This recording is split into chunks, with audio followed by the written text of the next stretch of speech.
Hi guys, online preparation में आप सभी का बहुत बहुत स्वागत है। एंड फ्रेंड्स, अभी हेल्थ प्रॉब्लम मेरे साथ कुछ चल रही थी, की वजह से वीडियोस कुछ टाइम के लिए हम आप तक नहीं पहुंचा पा रहे थे। चलिए अब स्टार्टिंग कर देते हैं। आपके मैसेज भी आ रहे थे कि वीडियोज हम क्यों नहीं डाल रहे हैं, तो चलिए आज से शुरू कर देते हैं। और आज हम ले लेते हैं आपका जो कोड जो 508 है उसका ब्लॉक 3 ले लेते हैं। इसके कुछ क्वेश्चंस ऑलरेडी हमने डाले हैं, कुछ क्वेश्चंस हैं जो हमें लग रहा है, कुछ क्वेश्चंस हमें जो लग रहा है इम्पॉर्टेंट हैं, तो उनको आज हम देख लेते हैं। ठीक है, तो इसमें विद्यार्थियों का समूहीकरण तो हो गया है। आज जो क्वेश्चन है वो हम ले लेते हैं कि भिन्न भिन्न कक्षाओं हेतु कार्य शिक्षा के सत्रों की योजना किस तरह से बनाई जाती है। ठीक है ना, इसके अंतर्गत क्या क्या चीजें आती हैं, जैसे मूलभूत जरूरतों की श्रेष्ठतम पूर्ति से जुड़े कार्यकलाप, परिवेश के सौंदर्यीकरण से संबंधित कार्यकलाप, सामुदायिक सेवा से संबंधित कार्यकलाप और सांस्कृतिक विरासत, राष्ट्रीय एकता से संबंधित कार्यकलाप और पर्यावरण जागरूकता से संबंधित कार्यकलाप। इतने सारे जो योजनाएं होती हैं कार्य शिक्षा के सत्रों में बनाई जाती हैं बहुत सारी कक्षाओं के लिए। तो चलिए आइए इसका आंसर देख लेते हैं। तो फ्रेंड्स, यहाँ पे है भिन्न भिन्न कक्षाएं हैं तो कार्य शिक्षा के सत्रों की योजना किस तरह बनाना है। तो विद्यालयीन शिक्षा के भिन्न भिन्न स्तरों पर कार्य शिक्षा संबंधी गतिविधियों की योजना बनाते समय निम्नलिखित बिंदुओं पर ध्यान देना आवश्यक है। यदि आप अपने स्कूल में, ठीक है ना, विभिन्न बहुत सारी क्लासें होती हैं और उनमें बहुत सारी योजनाएं आप बनाते हैं शिक्षा संबंधी, तो किन चीज़ों पर ध्यान देना आवश्यक होता है। तो सबसे पहले ये देख लेते हैं कि बच्चों को स्व अभिव्यक्त के अवसर, यानी बच्चों को स्व व्यक्त के अवसर जो है वो उपलब्ध कराए जाने चाहिए। कार्य योजना बनाने के पहले ही आपको इस पे ध्यान देना होगा। ठीक है, फिर दूसरा देख लेते हैं कि बच्चों को उनके आसपास के परिवेश का अवलोकन करने और उनके प्रति रुचि जागृत करने के भी अवसर देने चाहिए। इस चीज़ पर भी आपको ध्यान रखना होगा। अपने दिन प्रतिदिन के कामों को सही तरीके से करने में सहायता हो, इस चीज़ पर भी आपको ध्यान देना होगा योजना बनाने के पहले। प्राकृतिक संसाधनों के संरक्षण के प्रति जागरूकता भी बच्चों में उत्पन्न होनी चाहिए, इस चीज़ का भी ध्यान आपको योजना बनाने के पहले देनी होगी। ठीक है ना, क्योंकि योजनाएं जो आप बनाएंगे वो बच्चों के लिए बनाएंगे। भिन्न भिन्न क्रियाओं से प्राप्त अनुभवों के एकीकरण में सहायता, बहुत सारे अनुभव बच्चे प्राप्त करते हैं तो उनको किस तरह से एक साथ वो जोड़ के रख सकें, इसमें भी सहायता आपको किस तरह से सहायता मिले, इस को योजना बनाने के पहले आपको सोचना होगा। दिन प्रतिदिन की समस्याओं को सुलझाने के लिए आधारभूत कौशल प्राप्त करने में बच्चे की सहायता किस प्रकार कर सकते हैं, इसकी भी योजना बनाने के पहले इसके बारे में आपको सोचना होगा।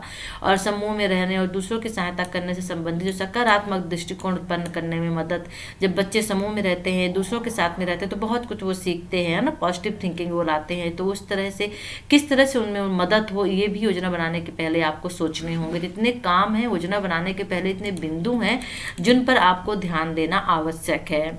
अब मूलभूत जरूरतों की श्रेष्ठतम पूर्ति से जुड़े कार्यकलाप कौन से हो सकते हैं, ठीक है ना, यानी योजना बनाने के वक्त इस क्षेत्र के अंतर्गत, यानी योजना बनाने के वक्त कौन कौन से कार्यकलाप आप सम्मिलित कर सकते हैं इसमें।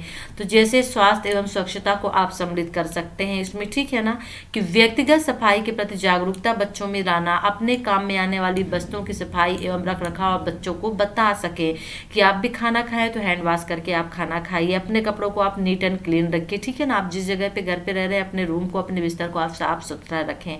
तो ये चीज़ें आप बच्चों को बता सकते हैं। कापी किताबों पर जिल्द चढ़ाना, यानी कवरिंग करना। जनरली हम लोग बोलते हैं बच्चों को कि जिनमें कवरिंग नहीं होती तो उन्हें डांट भी पड़ती है, पनिशमेंट भी मिल जाती है ना। तो एक ये स्वच्छता और सफाई के प्रति बच्चों को बताता है कि अब जो कापियां हैं, बुकें हैं, उन्हें बिना कवर के नहीं रखना चाहिए, ऑलवेज उनमें कवर चढ़ा के रखनी चाहिए। घर एवं विद्यालय में सफाई बनाए रखना।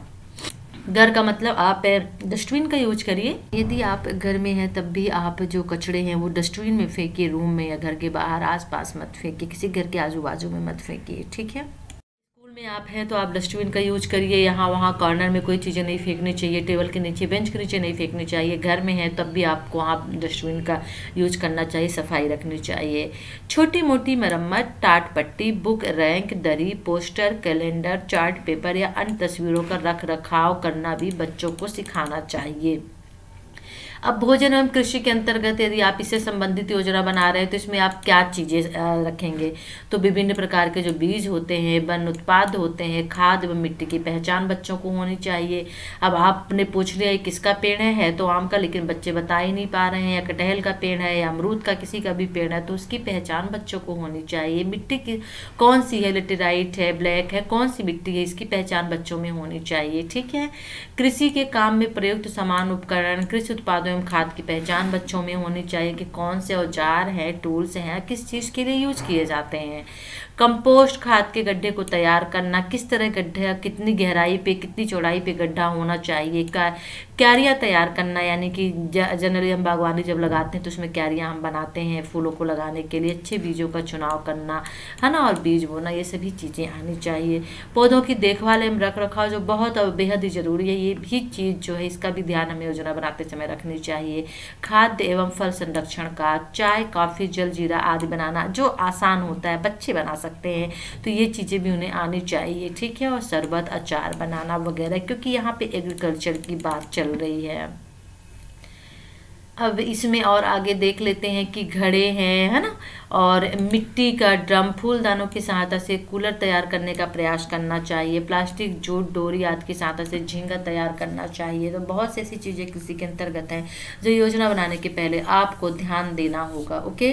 अब आवास में देख लेते हैं, तो देखिए घास है, नारियल की जो छाल होती है, जूट है, तुरई की छाल है, पतली तार है, जाली है, अनुपयोगी स्पंज जो होते हैं, मोजे से बोतल साफ करने वाला ब्रश, बर्तन साफ करने वाला झामा बनाना। यानी आवास, अब घर से संबंधित कौन कौन सी चीज़ें बन सकती हैं, तो ये इतनी सारी चीज़ें हैं जिनसे हम बहुत सारी सामग्री बना सकते हैं, उनको हम यूज कर सकते हैं। ठीक है ना।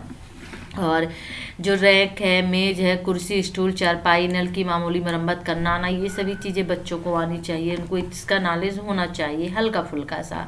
इसी तरह से हम वस्त्र में देख लेते हैं, जो वस्त्र में है वो है कि टीवी है, बक्से आदि के लिए कवर बनाना, गुड़िया कठपुतली बनाना, बची हुई उन कपड़ों के टुकड़े जोड़ जैसे आसान सा पायदान बनाना। जनरली जो हम लोग चाहते भी है कि बचे हुए जो मटेरियल्स हैं उनका हम यूज कर लें, तो ये सभी चीज़ें आनी चाहिए। अब परिवेश के सौंदर्यीकरण से संबंधित कार्यकलाप, यानी परिवेश के सौंदर्यीकरण से संबंधित जब आप कार्यकलाप योजना बनाते हैं तब आपको किन बिंदुओं को ध्यान में रखना चाहिए। ठीक है। तो जैसे यहाँ पे उपयोगी वस्तुएं बनाने के अंतर्गत पहला आपका हो जाएगा उपयोगी वस्तुएं बनाना। इसके अंतर्गत हम देख लेते हैं, तो इसमें देखिए पेन है, पेंसिल होल्डर है, पिन होल्डर है, कूड़ादान है, पट पेटी है, पत्र पेटी, हाथ का पंखा बनाना आदि, ये सभी जो वस्तुएं यानी उपयोगी वस्तुएं बनाना, ये सभी चीज़ें जनरली जो घर में सामान बेकार चीज़ें होती हैं उनसे जनरली हम बनाते हैं। ठीक है ना। तो इससे आप ये चीज़ें बच्चों को कह सकते हैं कि उपयोगी वस्तुएं आप बना सकते हैं। जनरली हम लोग देते भी हैं आर्ट एंड क्राफ्ट में, है ना। और मुखौटे बनाना, कैमरा, मैक्रमे का काम करना, विद्यालय में डिस्प्ले बोर्ड के लिए सामग्री तैयार करना। ठीक है ना। टूटी चूड़ियाँ, किसी और सामग्री, मिट्टी से बर्तनों को सजाना, मिट्टी से खिलौने बनाना, ये सभी काम जो है आप बच्चों को दे सकते हैं। ठीक है। सजावट है, सामग्री तैयार करने में आप क्या कर सकते हैं, तो सजावट के लिए कपड़ों की जो कतरनें होती हैं, पतले रंगीन कागज़ होते हैं, तार मोती धागों से हम बना सकते हैं। मिट्टी के बर्तनों पर सजावट कर सकते हैं। मिट्टी से खिलौने, चिड़िया, जानवरों आदि की आकृति हम बना सकते हैं। सुतली, बांध, प्लास्टिक के धागों से सजावट वस्तुएं बना सकते हैं। पुराने ऊन से मैट बना सकते हैं और बांस से फूलदार बना सकते हैं। इसी तरह से नेक्स्ट और देख लेते हैं, क्योंकि ये क्वेश्चंस मुझे आपके लिए इंपॉर्टेंट लगता है। सामुदायिक सेवा से संबंधित क्या कार्यकलाप आप कर सकते हैं। क्वेश्चंस अलग अलग पूछ सकता है कि सामुदायिक सेवा से संबंधित क्या आप कार्यकलाप बना सकते हैं। योजना बनाते वक्त आप क्या विशेष ध्यान रख सकते हैं, तो मोहल्ले की सफाई अभियान में भाग लेना। आप बच्चों को बताइए कि मोहल्ले में सफाई अभियान उसमें आप भाग लीजिए, पार्टिसिपेट करिए, आप बहुत कुछ सीखेंगे। त्यौहार आदि उत्सव आने पर समुदाय के लोगों के साथ सजावट के काम में भी हिस्सा लीजिए। बड़े बूढ़ों की यथासंभव आवश्यकता अनुसार आप मदद कर सकते हैं। विद्यालय परिसर कक्षा की सफाई में क्षमता अनुसार हाथ आप बटा सकते हैं। शारीरिक रूप से चुनौती वाले व्यक्तियों के दिन प्रतिदिन के कार्यों की मदद कर भी आप कर सकते हैं। जनरली होता है कि जो बच्चे इतना जल्दी अपना होमवर्क नहीं कर पाते हैं, तो जो अच्छे बच्चे होते हैं जिनकी राइटिंग भी अच्छी होती है, लिखने में भी फास्ट होते हैं, तो हम उनको होमवर्क करने के लिए कह देते हैं। तो ये भी काम आप कर सकते हैं। नेक्स्ट है सांस्कृतिक विरासत, राष्ट्रीय एकता से संबंधित कार्यकलाप क्या हो सकते हैं, है ना। इससे संबंधित कौन कौन से काम हो सकते हैं। तो देखिए, विभिन्न राज्यों के लोगों की खान पान, रहन सहन संबंधी बातों का आप पता लगा सकते हैं, क्योंकि यहाँ पे राष्ट्रीय एकता से संबंधित और सांस्कृतिक विरासत से संबंधित है। तो बहुत से धर्म के जो लोग हैं और बहुत से राज्य हैं जो चेंज हो गए हैं, तो वहाँ के लोगों का खाना पीना भी बदल जाता है, परिवेश बदल जाता है। तो उसको पता लगाना, जगह जगह की हस्तकला की जानकारी इकट्ठी करना, सभी जगह की राज्यों की जो हस्तकला होती है वो अलग अलग होती है। संगीत, वाद्य यंत्रों, नाट्यों की संगीत, वाद्य यंत्रों और त्योहारों की जानकारी, उनके चित्र इकट्ठे करना। ठीक है, स्वतंत्रता दिवस, गणतंत्र दिवस, अन्य राष्ट्रीय त्योहारों की जानकारी उन्हें मनाना। हम लोग जनरली देते भी हैं बच्चों को का चार्ट वगैरह में, है ना, कि है तो फ्रीडम फाइटर्स आप ले लीजिए और उनके जो चित्र हैं उनको आप काट के पेस्ट करिए और उन्हें लिखिए, या फिर आप बहुत सारे ऐसे कुछ ऑप्शन उन्हें दे देते हैं कि आप इसमें से कुछ कर सकते हैं तो करके लाइए। क्रिकेट के बारे में आप लिख के लाइए, तो ये काम आप कर सकते हैं एज ए टीचर के रूप में, है ना। राष्ट्रीय झंडा व अन्य राष्ट्रीय चिन्ह जैसे चक्र आदि के चित्र बनाने के लिए भी कह सकते हैं बच्चों को। पर्यावरण जागरूकता से संबंधित कार्यकलाप क्या क्या हो सकते हैं?